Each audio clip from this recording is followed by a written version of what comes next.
Welcome to This Week in Bobcat Athletics. I'm Darius Melba, and today we're here with our first interviewer, Connor Simmons. How you doing today?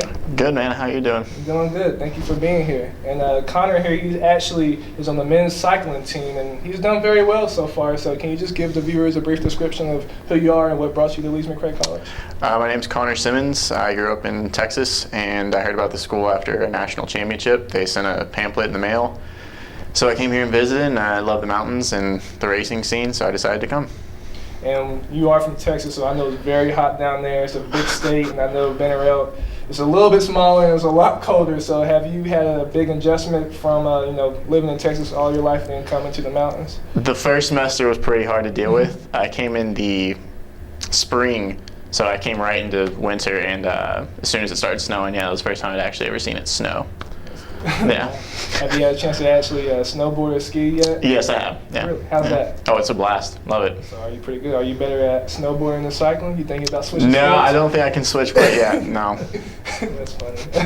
And I know off the court, I know you are very academically minded. You really enjoy your academics, and you are part of the USA, collegiate team, for academics, and you had to have over a 3.5 GPA and all that. So can you just tell the viewers kind of what you're majoring in and what are your ambitions after college? Okay, I'm majoring in biology with a concentration in nutrition, and after college I'd like to maybe pursue military. Oh really? Yes. Wow, that's awesome. What branch? Army. Army, cool. What made you want to do that? My dad was in the armed service, so that was kind of always a dream since I was a little kid to be in there. Nice. And going back to cycling, I know you're really good at sports back in high school. Did you play anything else other than cycling? I actually didn't start cycling until junior year of high school. Other than that, I played football and basketball like yourself. I can't say I was as good, but that's what I did. And then junior year, I started riding a bike and kind of became addicted. Wow. Senior year kind of took off after that. So literally 2 years, and then you actually got a scholarship to play. Or right. Ride a bike. That's crazy. So that means you must be doing some things. I hope so. Can you just give us a brief, recap of what you've actually done here at McRae, cycling-wise? Because you have been here for two years now. Mm-hmm. So can you just give us a recap of what you've accomplished and things like that? At McRae, I've gotten a few top fives at some collegiate events. Nationals hasn't been too kind to me. Track nationals in fall, I actually had a really bad crash and shattered my collarbone to a few places, so I'm coming off that recovery. I had to take 10 weeks off, and then we actually just had our first race this last weekend since I've been back, so it's been an interesting experience. Gotcha. And you have been here for 2 years. Have you noticed a big adjustment between the 2 years, or do you know a lot more now than you did last year coming in? I think so. I think it's the hardest part was trying to balance college with the racing. It wasn't necessarily the racing. So once you kind of learn how to do the time management and the eating right and all that with the college, then it starts taking off. But the first year is always rough with that. I bet you. Yeah. Do you have any advice for any freshmen or any underclassmen that may be wanting to get in the cycling scene that can definitely benefit them in the long run? I would say time management, of course, is a huge thing, because on the bike you're already training 15 hours or so, and then even though they're just freshman classes at first, after your sophomore year, they start getting harder and harder, and that's when you really have to buckle down and study as well as keep the training up. And I know y'all have a very, very hard training schedule. What's the training like? Do you just ride a bike for like maybe 15 miles a day? Is there a lot of running, cardio going on? Like how do you actually train for a cycling event? It definitely depends what time of year and what discipline you're in. For me personally, right now we're in racing season, and I'm also coming back from recovery, so I need to work on more of the racing intervals. So a lot of time it's 20-minute intervals, 10-minute intervals, 5 minutes, so it goes by the interval time. Today I had 2 by 20-minute intervals to do at a certain pace. Gotcha. So that's awesome. And do you have any things that nobody really knows about? Any funny stories or any cool experiences you had? Oh, that no one knows about me? I have about 30 starts that are not in the United States, in Canada and Belgium. Really? Yeah. Wow. So you've actually traveled the world a little bit. A little bit. How you like that? It was a blast. It was a great experience.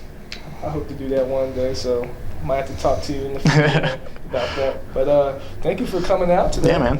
And with that, just stay tuned for more This Week in Bobcat Athletics right after this.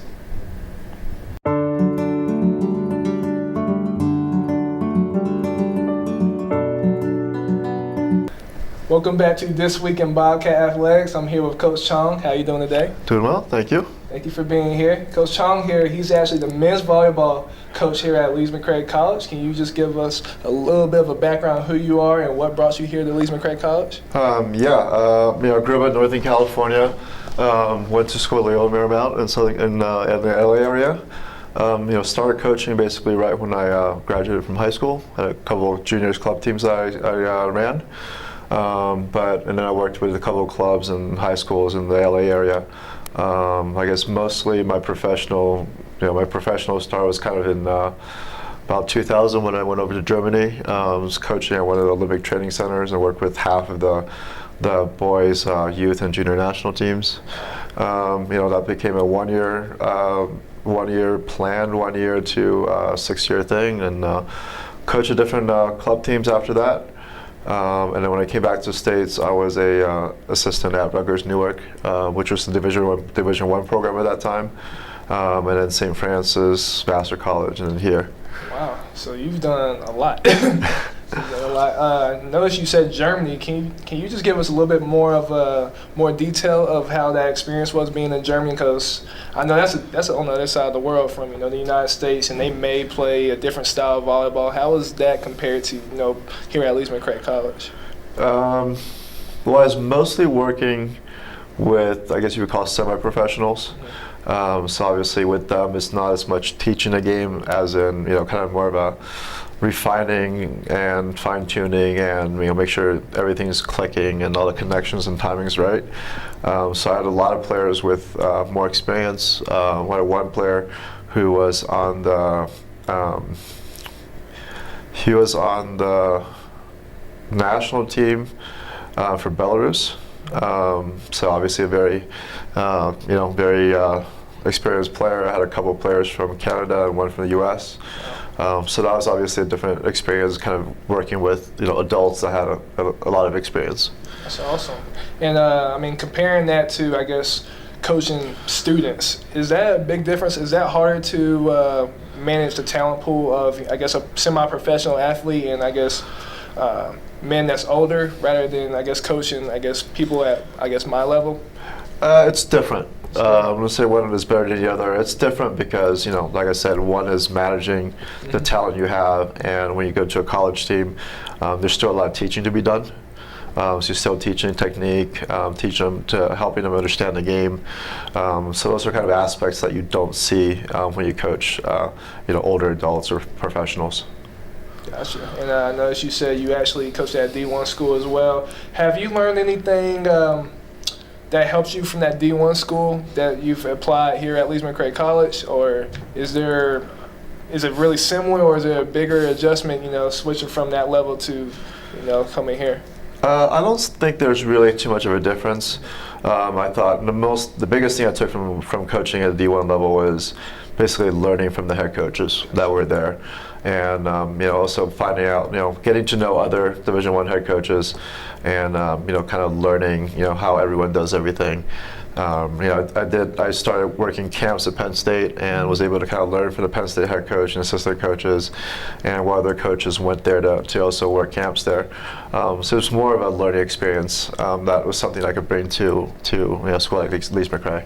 Gotcha. And you are from California. Have you ever had a chance to make it to Colorado and actually see the USA Olympic Training Center there? I have. I've been there twice. Once was way back when I went in for a seminar, but I was there this last summer. It was called a USA Future Select camp. It's the lowest level of the USA pipeline. So it's kind of the younger, I think it was pretty much like a 12 to 14-year-old athletes that are kind of selected to kind of start in the USA pipeline, and we kind of follow the development. So I was there for like a 4 or 5 day training camp this last summer. Gotcha. And you may know a little bit about this, but when I went to the U.S. Olympic Training Center, they actually told me, since they train in the mountains, that the ball actually travels differently at a higher altitude than it does at a lower altitude. It does, and you'll see that. It's very obvious when you see the California teams or Hawaii teams go to Provo to play Brigham Young. You'll see a lot of serves from the teams that are outside. You'll see a lot of serves going out because of the atmospheric pressure. I don't know how to explain it correctly, but it makes serves kind of go longer than you're used to. So you'll see a lot of serving errors over there. I'm not sure, what the degree of altitude we have here, how much effect that is. At least I haven't heard any, feedback from other coaches about that. But it definitely does play a role. That's crazy, isn't it? Yeah, absolutely. And just coming back to Leeds McRae, I know you're actually in season right now. Can you just give us a recap of how that's going this year and how you think the season's going? We have a much different team this year than last year. A lot more experience. A lot of guys coming in. I've had a lot of club experience and good high school experiences and playing club at a higher level. So we have definitely a much more skilled squad. And talented squad, and things are coming along. Things are clicking. Obviously, when you have 3 freshmen on the court, at all times, it's still a matter of getting game experience and getting to know what it is like to compete at this level and what it takes to sustain that level of competition. Gotcha. And do you have any advice for maybe any of the freshmen that's coming in, or any of the underclassmen that's trying to be successful throughout their career here? Just play as much volleyball as you can at any level that you're allowed to. And I would say also a big thing is kind of get into the weight room. I think that's a big step for a lot of students coming in the freshman year of high school. They're not used to the rigors of how much lifting they have to do. In addition to practice every day. So I think that's something that definitely helps. Gotcha. And thank you for actually being here today. I really appreciate this interview. Thank you very much. I'm sure y'all do fine. I'm going to continue to come to your games, so much luck to y'all. All right, thanks for the support. Thank you. And with that, thank you for tuning in this week with This Week in Bobcat Athletics, and we'll see you next time.